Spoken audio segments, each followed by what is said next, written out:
ମୋ ଭାଇ ଓ ଭଉଣୀମାନେ ଆମେ ତ ବହୁତ ଜିନିଷ ବିଷୟରେ କଥା ହେଲେଣି। ଆଜି ଗୋଟେ ଜିନିଷ ବିଷୟରେ କଥା ହେବା, ଗୋଟେ ଗମ୍ଭୀର ସମସ୍ୟା ଭାରି।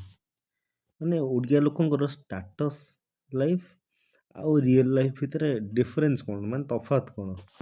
ଭାଇ ଓଡ଼ିଆ ଲୋକଙ୍କର ହ୍ୱାଟ୍ସଆପ୍ ଷ୍ଟାଟସ୍‌ରେ ସିଇଓ ତା ରିଏଲିଟିରେ ମା ଡାଲି କେମିତି ଜଳିଗଲା ଏମିତିଆ ଜିନିଷ ଷ୍ଟାଟସ୍ ତାଙ୍କ ପଡ଼େ। ବଟ୍ ରିଅଲ୍ ଲାଇଫ୍ କିଛି ଅଲଗା। ଆଜି ସେଇ ବିଷୟରେ କଥା ହେବା। Social media versus reality. ଷ୍ଟାଟସ୍‌ରେ ଲେଖା ହୁଏ ହସଲ୍ ମୋଡ୍ ଅନ୍, ବଟ୍ ରିଏଲିଟିରେ କ'ଣ ହେଇଥିବ? ସକାଳ 12ଟାରେ ଉଠିଥିବ ଶୋଇକି। ପ୍ରଥମ ଥଟ୍ ଉଠୁ ଉଠୁ କ'ଣ ଆସିବ? ପ୍ରଥମ ଜିନିଷ ମନକୁ କ'ଣ ଆସିବ? ଆଜିକାଲି କାହିଁକି ଏତେ ଥଣ୍ଡା ହେଉଛି? ମାନେ ଥଣ୍ଡା ଏମିତିଆ କଣ୍ଟ୍ରୋଲରେ ନିଜର। ଆଉ ଇନଷ୍ଟାଗ୍ରାମର କ୍ୟାପସନ୍ ଥିବ ଲିଭିଂ ମାଇ ବେଷ୍ଟ ଲାଇଫ୍। କଫି କପ୍ର ଫଟୋ ଥିବ, କିନ୍ତୁ ଆକ୍ଚୁଆଲି ଦେଖିବାକୁ ଗଲେ ସେଟା ଭିତରେ ତିଆରି ହେଇଥିବା ଚା ନୁହେଁ, ଏଟା ମା ତିଆରି କରିଥିବା ପାଣି ଚା। ଏମିତି ହେଉଛି ଲୋକଙ୍କର ଜୀବନ। ଏମିତି ଷ୍ଟାଟସ୍ ସବୁ ପଡ଼େ। ଆଉ ଗୋଟେ ଏବେ ତ ନ୍ୟୁ ଇୟର୍ ଆସିଲାଣି। ନ୍ୟୁ ଇୟର୍‌ରେ କ'ଣ ହେବ? ଜିମ୍ ଆଉ ଫିଟନେସ୍ ଡ୍ରାମା। ଏଇଟା ଗୋଟେ ନୂଆ ପ୍ରକାର ଜିନିଷ ଆସିବ ଏବେ ନ୍ୟୁ ଇୟର୍ ଟାଇମ୍‌ରେ। ଲୋକ ସବୁ ନ୍ୟୁ ଇୟର୍ ଦିନ ଆସିକି ଆଜି ଆମେ ପୁରା ପରଫେକ୍ଟ ବଡି ବନେଇବୁ, ଏ ଜିନିଷ ଛାଡ଼ିଦେବୁ, ସେ ଜିନିଷ ଛାଡ଼ିଦେବୁ, ଏ ନିଶା ଛାଡ଼ିଦେବୁ, ସେୟା କାଲିଠୁ ଏୟା କରିବୁନି, ସେୟା କରିବୁନି। କିନ୍ତୁ ଓଡ଼ିଆ ଲୋକ ଜିମ୍ ଯାଏ ମାତ୍ର 3 ଦିନ, ଷ୍ଟାଟସ୍ ଦିଏ 3 ମାସର। ଜିମ୍ ଫଟୋରେ ସବୁ କ୍ୟାପସନ୍ ଥିବ no pain no gain, struggle for hustle. But ରିଏଲିଟିରେ କ'ଣ ଥିବ? ସେ ନେକ୍ସଟ ଡେ ତା ଦେହ ହାତ ଏମିତି ଦରଜ ଥିବ ସେ ଉଠିପାରୁନି।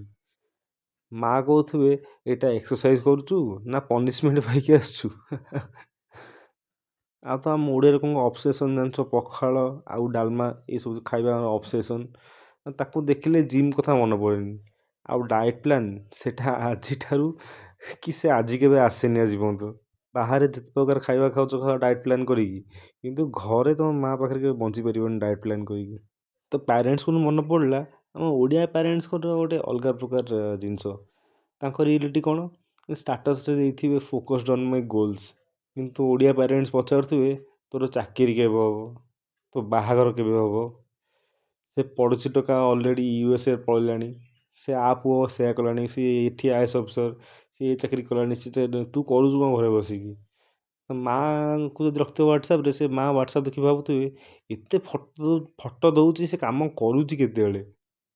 ଆଉ ଆମ ଓଡ଼ିଆ ଲୋକଙ୍କ ପାଇଁ ଗୁଗୁଲ୍ ହେଉଛି ଗୋଟେ ଗାଁର ଏମିତି କାକା କିଏ ଗୋଟେ, ଆଉ ଲିଙ୍କଡଇନ୍ ହେଉଛି ଆମର ଗାଁର ପଡ଼ୋଶୀର କିଏ ଗୋଟେ ମଉସା ମାଉସୀ ଚାକିରି ଖୋଜୁଥିବେ କାହା ପାଇଁ। ଆଉ ଟୋକା ଯେତେ ସିଙ୍ଗଲ୍ ଥାନ୍ତୁ, ସିଏ କିନ୍ତୁ ତାଙ୍କ ଷ୍ଟାଟସ୍‌ରେ ଲେଖିଥିବେ ହ୍ୱାଟ୍ସଆପ୍, ଫେସବୁକ୍ କି ଇନଷ୍ଟାଗ୍ରାମ୍ ଯେଉଁଠି ବି ହେଉ, ସବୁବେଳେ ଟେକେନ୍ ଦେଇକି ସାଇଡ଼୍‌ରେ ଗୋଟେ ଲଭ୍ ନାଲିଆ ଲଭ୍ ଚିହ୍ନ ଦେଇଥିବେ। କିନ୍ତୁ ଆକ୍ଚୁଆଲି ସେ ଟେକେନ୍‌ର ମାନେ ଅଛି, ସେ ମାନେ ତୁମେ ବୁଝିବା ଦରକାର। ସେ ମାନେ କ'ଣ? ଟେକେନ୍ ମାନେ କ'ଣ ରିଏଲିଟିରେ? ମାଆଙ୍କ ସପିଂ ଲିଷ୍ଟରେ ଥିବ, ବାପାଙ୍କ ଇଲେକ୍ଟ୍ରିସିଟି ବିଲ୍‌ରେ ଟେକେନ୍ ଥିବେ, ରିଲେଟିଭ୍ସଙ୍କ କୋଶ୍ଚିନ୍‌ରେ ଟେକେନ୍ ଥିବେ। ରିଲେଟିଭ୍ସ କୋଶ୍ଚିନ୍ ହେଉଛି ସବୁଠୁ ବେକାର ଜିନିଷ ଦୁନିଆରେ। ଓଡ଼ିଆଙ୍କର ରିଲେସନସିପ୍ ଆଡ଼ଭାଇସ୍ ଗୋଟେ ନିଆରା। କ'ଣ? ଆଗେ ସେଟେଲ୍ ହ, ପଛେ ଫିଲିଂ ଆପେ ଆପେ ଆସିଯିବ। ନା ସେଟେଲମେଣ୍ଟ ହେବାର କିଛି ଭବିଷ୍ୟତ ଅଛି, ନା ରିଲେସନସିପ୍ ହେବାର କିଛି ଭବିଷ୍ୟତ ଅଛି। ସିଙ୍ଗଲ୍ ମୋର ଏଇଟା କନଫର୍ମ। ଆଉ ଗୋଟେ ଜିନିଷ ମାର୍କ କରିଥିବ, ସହର ଆଉ ଗାଁ ଭିତରେ ବହୁତ ଡିଫରେନ୍ସ ଅଛି ଓଡ଼ିଶାରେ। କେମିତି? ନା ସହରରେ ରିଏଲ୍ ଫିଲ୍ ହେଉଛି କ'ଣ? Mall, cafe, traffic. କିନ୍ତୁ ଗାଁରେ ସେ ଯେଉଁ ଆମର ପାଖ ମାଉସୀ ଥିବେ, ସେ କହିବେ ଏଇଟା ଭିଡ଼ିଓ କରି କ'ଣ ହେବ? ସେ ମଉସା ପଚାରିବେ ଚାକିରି କରିକି ମିଳୁଛି କ'ଣ?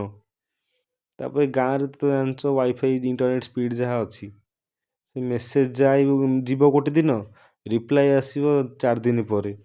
ଯେଉଁ ଅବସ୍ଥା ନେଟ୍‌ର। ସେଥିପାଇଁ ସାଙ୍ଗମାନେ, ଓଡ଼ିଆ ଲୋକଙ୍କ ଷ୍ଟାଟସ୍‌ରେ ସୁପର ପାୱାର ଦେଖେଇଲେ ବି ସେମାନେ ଆକ୍ଚୁଆଲିରେ ହେଉଛନ୍ତି ସୁପର ସର୍ଭାଇଭର।